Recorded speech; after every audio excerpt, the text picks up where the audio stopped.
Once again, I am late. About 2 weeks late, maybe a little over. And once again, I am sorry.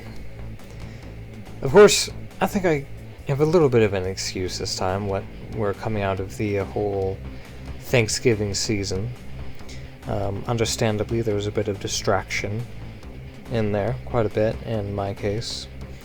A lot going on with my job, it's definitely keeping me busy. I'm either sleeping or I'm at work most of the time, so I only really have a few hours out of the day to work on these videos. That being said, I do need to be a little more persistent with it. Anyway, so hopefully after this video I will be more on guard with my videos. I might just start making them every day now. I'm not going to post every day, God no, but I'm going to try making a video every other day, just so I have them like in preparation. Because I'm sure you guys aren't thrilled about me being late with these videos, and well, neither am I. I'd like to hold myself to a little higher standard than this. That being said, time for another art video. This art video is a little interesting because, as you know, I've been doing mythological, like, deities and monsters. Although this one is a bit on the fence, I guess, in regards to that, because this week's topic, I'm drawing Sasquatch. Or Sabe, stick people, hill giants, whatever you want to call them. I'm drawing Bigfoot. And to some people it's a myth and nothing more. To a shocking amount of other people, myself included, it's very much real. I mean, me and myself, it's more of, I've never witnessed one, I've never seen one. There were some sketchy moments in my childhood when I was growing up in the middle of the Rocky Mountains that may or may not have been related. So it's more along the line, it's less I know they're real and more I know better than to assume they're not. You know what I'm saying? So we're going to dive into this. We're just going to get to this video, and I hope you all enjoy. Okay, so starting with a circle. For this particular one, I'm going to have a very broad face because my design for this is going to be based off of first-hand experiences from people who have actually seen these things, as opposed to the stereotypical, like, thing that you see in movies or on, like, documentaries or things, because, once again, even though I like to add a little artistic liberty, I like to stick with what is more accurate, I suppose, more realistic, and what is more realistic to me is, you know, what people have seen, allegedly. Because, you know, we're dealing with something that, by all accounts, shouldn't exist. But because of all the witnesses and all the sightings, and there's a lot more of them than you think, you might say an uncomfortable amount of witnesses. I forgot where I was going with that. Anyway, I've listened to a lot of reports of people who have seen or had experiences with these things. So, you know, just by that, I'm inclined to draw this based on what they have seen, you know? And, you know, I've seen many sketches, I've heard people describe it, and more or less they're all the same thing, which is ultimately just a really big, buff person covered in hair. Not fur, hair. Kind of getting some wrinkles in there, some facial texture, get those cheekbones up in there. Typical features with Bigfoot or Sasquatch that people see is, you know, very thin lips, very wide mouth, flat but weirdly large nose, and the brow, you know, the ears are weirdly small in comparison. So the face is just really, like, all over the place with, like, how big it's supposed to be. Or, like, everything is improportionate. The nose is big, the ears are small, the eyes... Actually, I don't know about the eyes. Eyes are pretty inconsistent, but everything else, you know, with the facial features are just strange. Almost no neck, because just absolute muscle. Probably make a great football player. And, I'm not doing a full body with this one, I'm just kind of doing like a profile sort of deal. And you'll see why once I get to the hair here in a minute. I finished the line art going into the coloring and the shading. And I do a lot of blending with this one. You're not going to see it, but I do blend the shading and stuff together to make it more, I guess not realistic, but more natural feeling maybe. I'm still new at like blending with like the shading and the coloring and everything, so it's not perfect. I think it comes out good, and I feel like this would have been a lot better if I just did the hair like I normally draw hair on people, but I was worried it might come out looking more like fur. And you know, I think that's a big misconception with, you know, Sasquatch or Sabe or whatever you want to call these things, is they're not covered in fur, they're covered in hair. You know, just like imagine like the hairiest person you can think of, and then that's them. Of course, you know, there's different types, and they're all like different colors and things.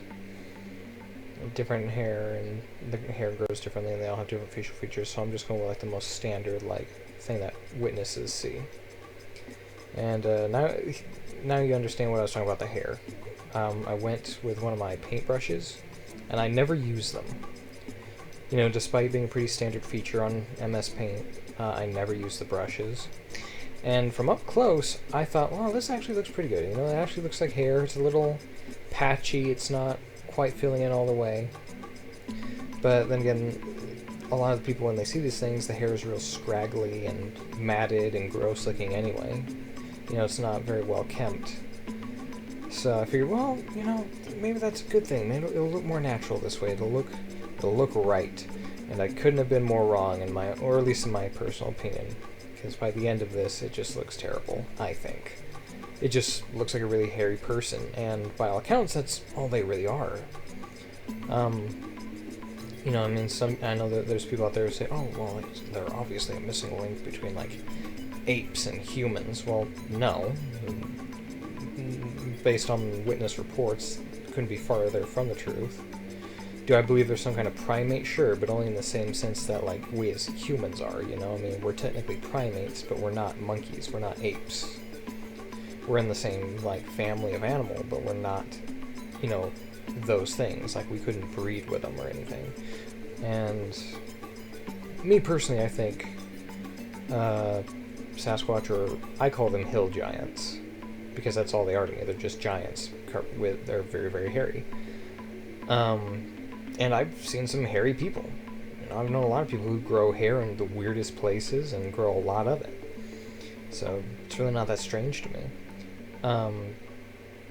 But yeah, I think that's all they are. And you know, this is a topic that's kind of significant to me because it does tie into the things that I study outside of, like with like the Nephilim and, you know, the giants of like mythology and the Bible and things like that.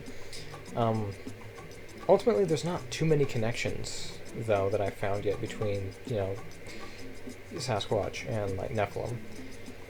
Apart from the fact that they're giants and they're clearly not human, but definitely on par as far as intelligence goes. And you know, that's another thing when people talk about running into these things. They're obviously super intelligent, smarter than some people, evidently, which to me isn't unbelievable. There's some pretty dumb people out there. Now I know some of you are thinking, oh, the dumb people out there coming from a guy who believes in stories of Bigfoot. Well, you know, everything's a matter of perspective, you know. It's not if there is a giant, hairy, you know, race of people out there, it's not the weirdest thing to happen in history, and it's certainly not the weirdest thing for someone to study, I think. And there we kind of get a preview, full view of where I'm going. Kind of looks like my stepdad, actually, at this point, weirdly enough. Yeah, and I just use the paintbrush all up and down the back of the head and along the face, and it gives like an effect of hair, but my problem with it is it's not full enough. I mean, that and the fact that the strands are so beefy, like they're thick. Like, that's some thick hair. You know? And I guess you could make the argument, oh, you know, like you said earlier, it's matted hair, so strands are like clumping together. You know, things like that. And yeah, that's true, but I still would have liked it if it had more of a full look. And I'm not if I had like a pen, like a stylus, and this were a touchscreen I was working with, then maybe I could have made it look more full, but that's simply not the situation. I'm working with this is MS Paint, for God's sake. I'm working with a mouse and a mouse pad. That's what I'm working with. My hand was so sore after drawing this too. It was certainly not a comfortable sensation to me. Now we're moving on to the shoulders and down the arms, and like I was saying earlier, just by this you can see why I didn't do a full body, because doing the entire thing like this would just destroy my hands. And even if I did do like a whole body, it would have to be like smaller. I would only do like, it would be like a front view, and I would just copy and paste like one side and add it to the other. This one I made seem a little more human with the eyes. I mean, a lot of people report them having like glowing yellow eyes. A lot of people report them having dark brown, almost completely black eyes.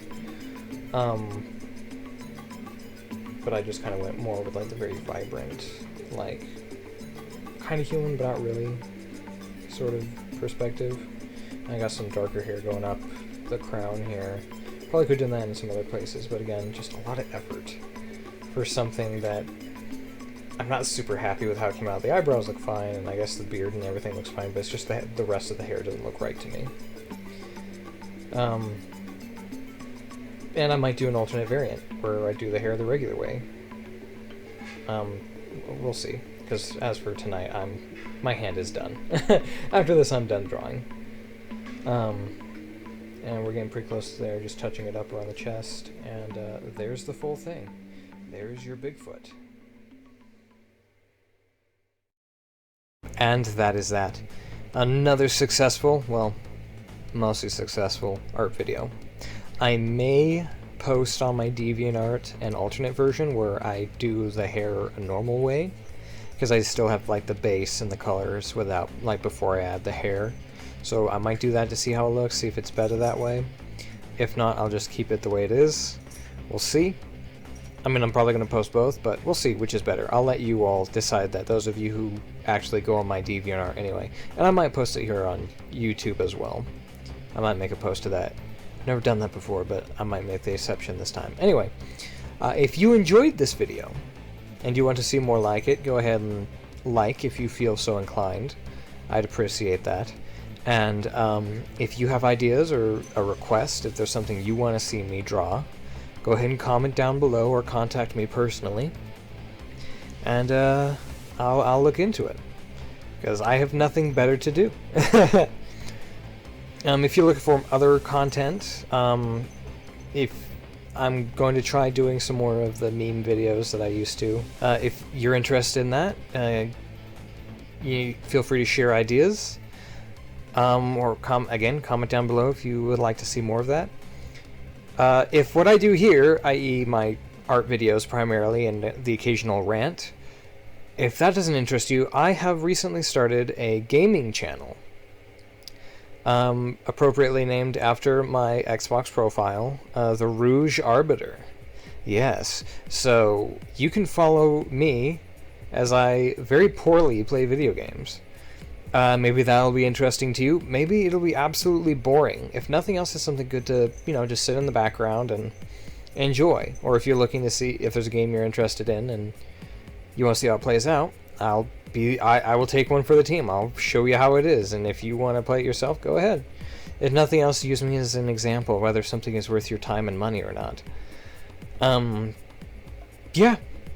Anyway, of course, I also have my Teespring, or I guess just Spring now, where you can get various stickers from the pieces that I draw here, as well as memorabilia from my comics, which are also on my DeviantArt. Sweaters, bags, phone cases, you can get all of it. I mostly do stickers though. If you like stickers, if you like annoying people by sticking things to their properties or covering your hydro flasks or whatever in stickers, I've got them for you. And again, I do take requests and commissions, so if that interests you, go ahead and contact me either through my DeviantArt or my Facebook, which both are linked below. And, well, I guess I'll see you all next time. whenever that may be.